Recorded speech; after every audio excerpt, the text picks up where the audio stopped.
Why do we love Japanese sports cars so much? Well, because with a laptop, a box of Harbor Freight tools, and enough blood, sweat, and tears, you can destroy pretty much anything with one. But which ones should you choose?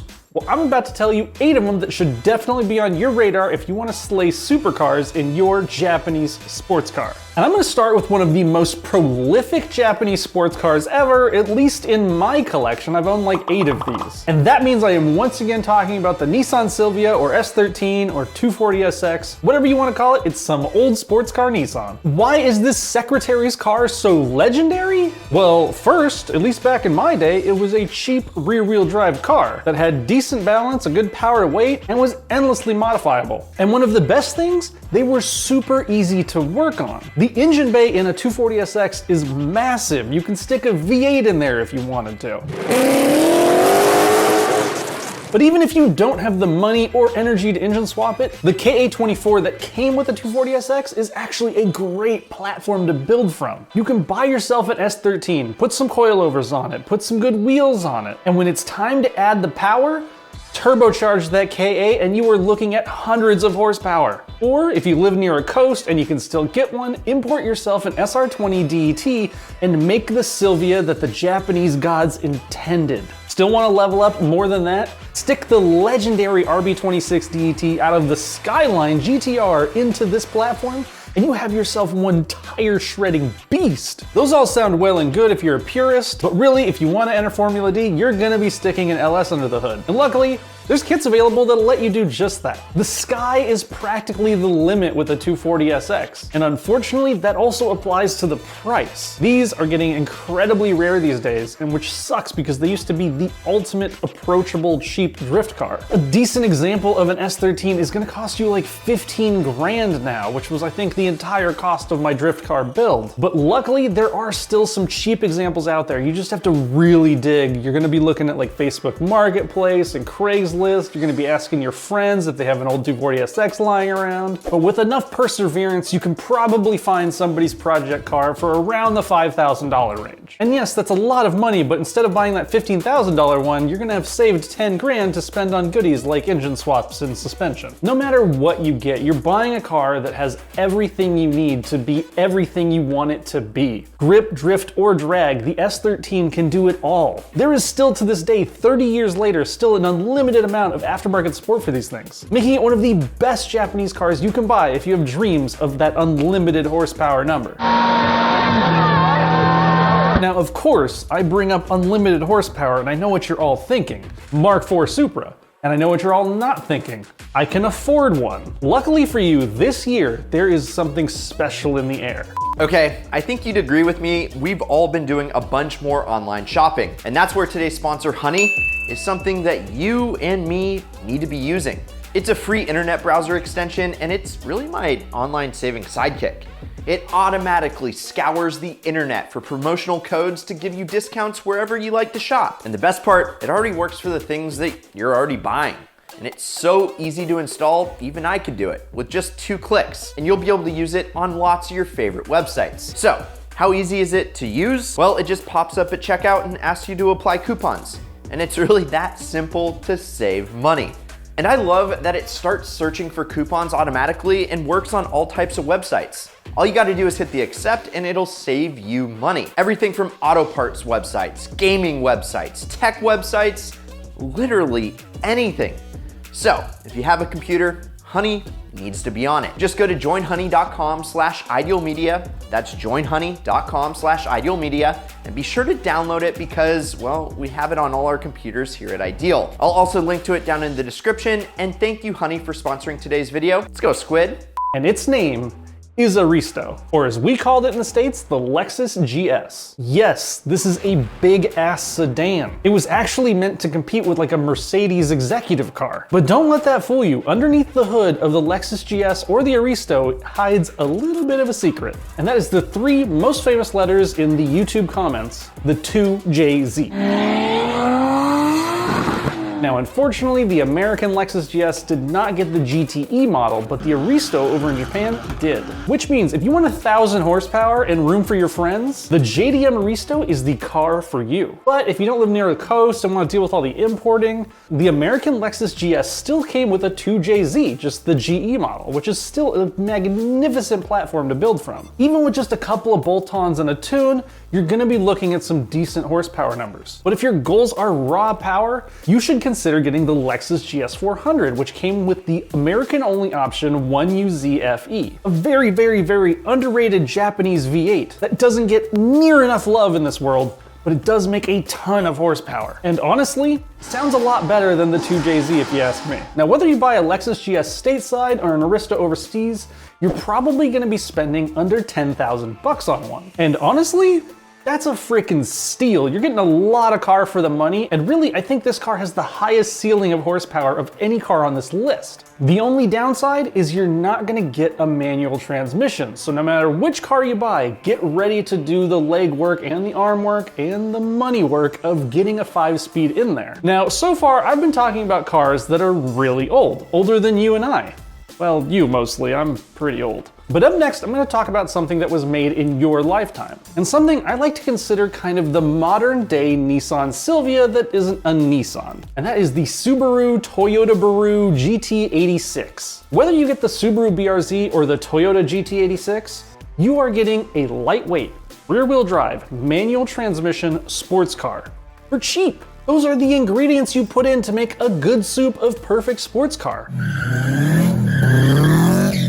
But that's not enough to get on this list. The reason a car is on this list is because it has tuning potential. And the new 8.6 was so hyped before its release that manufacturers already had parts for it before it even came out. Before the car was even in a showroom, Rocket Bunny was developing a wide body kit for it. Dyno shops had already figured out their tunes for it. And Crawford already had a turbo kit for it, good for 100 ponies. And today, you now have a selection of like 10 different turbo kits, 100 different wide bodies. Meaning this really is the new modern day Silvia, not from Nissan. It's cheap, it's accessible, it's easy to maintain, and you can do whatever the hell you want with it. What more could you ask for? Now, as I constantly say in the comments, cheap is a relative term. These are definitely not as cheap as the Silvias of my heyday were for like 2,000 bucks. You're still gonna spend yourself around 14,000 bucks to get your hands on even the most used BRZ. But for that price, you're getting way more car than I was with S13s back in the early 2000s. The only thing you're gonna struggle with is that everyone on Instagram and everyone in your school parking lot and everyone at Cars and Coffee already has a wide-bodied turbo BRZ, so you're gonna kinda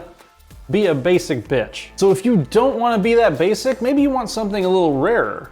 Something a little more sleepery, and maybe something front-wheel drive? I am not speaking blasphemy. We are talking about the Mazda Speed 3. Look, get past the front-wheel drive, and what is not to love about the Mazda Speed 3? It's a turbocharged hot hatch that was fighting torque steer before the Focus RS was even invented. It's practical, it's cheap, it's decent looking, and it can be tuned to the moon. You want 400 horsepower? You don't need some giant LS-powered V8 American car. You just need a Mazda Speed 3 and some minimal bolt-ons. Upgrade that crappy stock fuel pump, upgrade the injectors, take it to a dyno, get it tuned, and boom, you're looking down the door of 400 horsepower.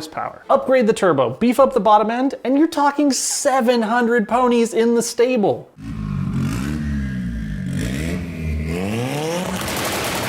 That is just Supra level tuning opportunities for a car that costs only 8,000 bucks. But I know what you're thinking. No amount of horsepower will overcome the fact that I'm driving a front wheel drive car. Well, put down the vape pen because I know which car you want me to talk about. And that, of course, is everyone's favorite, the Subaru WRX. The WRX is DTF.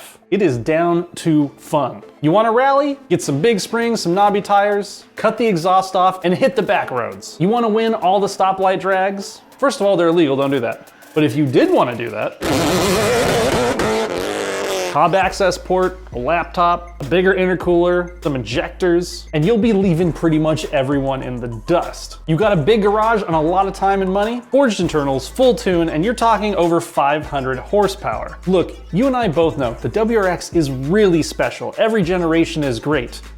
Except the new one. And if you really want to know what makes each generation great, you should check out the video I did up here. Now, sadly, the older generations that I love the most, like the Bug Eye and the Hawkeye, are getting a little long in the teeth and are getting rare to find. So if you want a bug-eye wagon, you're gonna be looking at 10,000 bucks today. But with so many WRXs being created and there's so many generations, there is a WRX for almost any price point today. And look, with how bad and bloated and slow and stupid the new generations are getting, buying yourself an old WRX and keeping it clean might actually be a good investment. All right, we've covered a WRX, an 8.6, a Mazda Speed 3. I bet you can guess the next car on this list. I'll give you a hint. It's in every video we f***ing make. It's the Miata. Look, I know this is a list of cars that you tune to enjoy, but you really want to enjoy a Miata the proper way? Buy some good tires and just drive it. As somebody who owned an NA Miata for years, a stock Miata is more fun than probably most of these cars with their turbos and their mods. But let's stay on point here. The Miata, while great stock, is still super tunable. You can turn this thing into a micro machine monster. Go to Flying Miata, get yourself a turbo kit. Or if you're crazy, get the LS swap kit. Or just take the entire body off it completely and make yourself an exo car. Whatever you want to do, the Miata is totally down for it. Just before you tear it apart, do me a favor and enjoy its stock first. It's one of the most fun to drive and approachable sports cars ever made. And speaking of stock, good luck buying one of these that hasn't been messed with. You're gonna have to do some digging because the values of a clean stock Miata are going up. But the deals are still out there. We were able to find some Miatas around 5,000 bucks, making it one of the cheapest cars on this list. And speaking of Japanese tuning car roots, let's talk about one of the most tuned cars ever. The Honda Civic. Look, if you're getting into your first tuning car and you've never really messed with a car to any extent, you're gonna want something simple and cheap.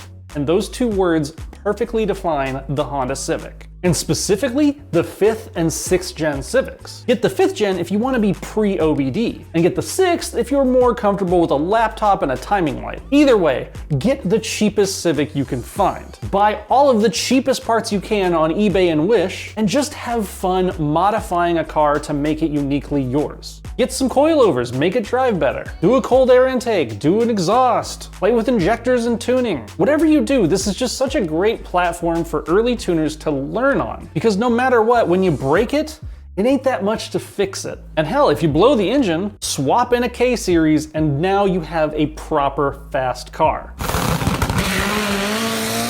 Now, recently, I was trying to buy myself an old Civic to modify, and found it pretty tough to do. Look, they're getting kind of rare. A proper, clean 5-speed Civic that hasn't been messed with is sort of becoming a unicorn. But if you've got $5,000 and a lot of time to look at Craigslist, you could probably find yourself a decent, fun platform out of a 5th or 6th gen today. And start your career of annoying your neighbors with terrible exhaust sounds next week. Moving on. Now we're gonna talk about what I would say is my honorable mention of this list. Brad doesn't get a monopoly on honorable mentions. He does get a monopoly on the dance though. And my choice for honorable mention is the Toyota Corona Mark II Sport, which you may not have heard of, but you might have heard of its other name, the Chaser. We sorta got the Toyota Chaser here in the States. It was known as the Cressida, but that was just the base model. The Sport model was also known as the Chaser. Are you confused yet? It doesn't matter. You just want a Chaser, you don't want a Cressida. Believe me, you don't want a Cressida. I've owned one and that's up there with Land Rover Discovery in terms of worst purchases of my entire life. No, you want the Chaser because it came with the 1JZ.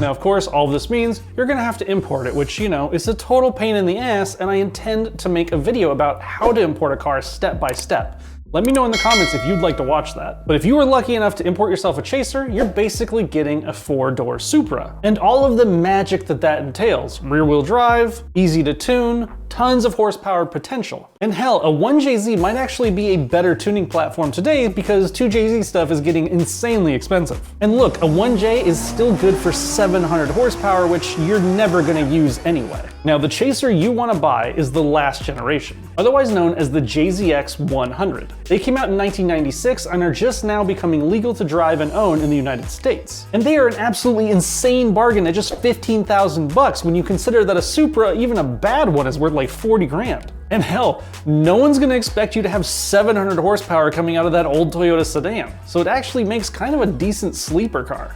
Now, real quick before the last car, please consider checking out the Ideal merch store up here. Buying a shirt helps support this channel, and we have some big plans for 2022, and we need all the help we can get. So check it out, buy a shirt, or don't. Either way, we are glad you're watching. Anyway, up next is a car that I constantly get yelled at for leaving out of a list, and that is, of course, the Dorito-powered RX-7. And more specifically, the old boxy one, the FC.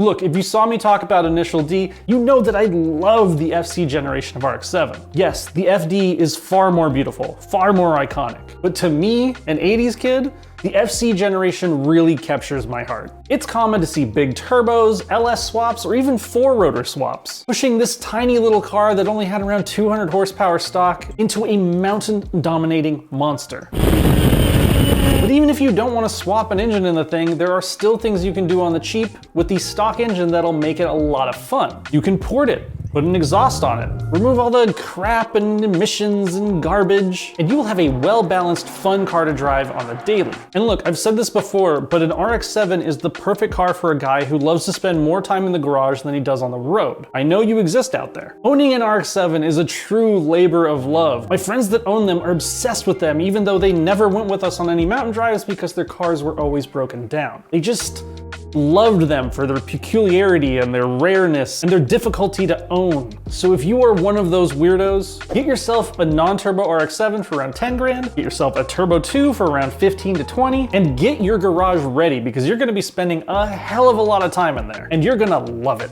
All right, that's it for today. What did you love the most? What did I leave off the list? Let me know down in the comments. And while you're down there, like the video. Don't bother disliking. YouTube removed dislikes. You can't dislike anything anymore. So why bother? This is Ideal Cars, and I will see you guys next time.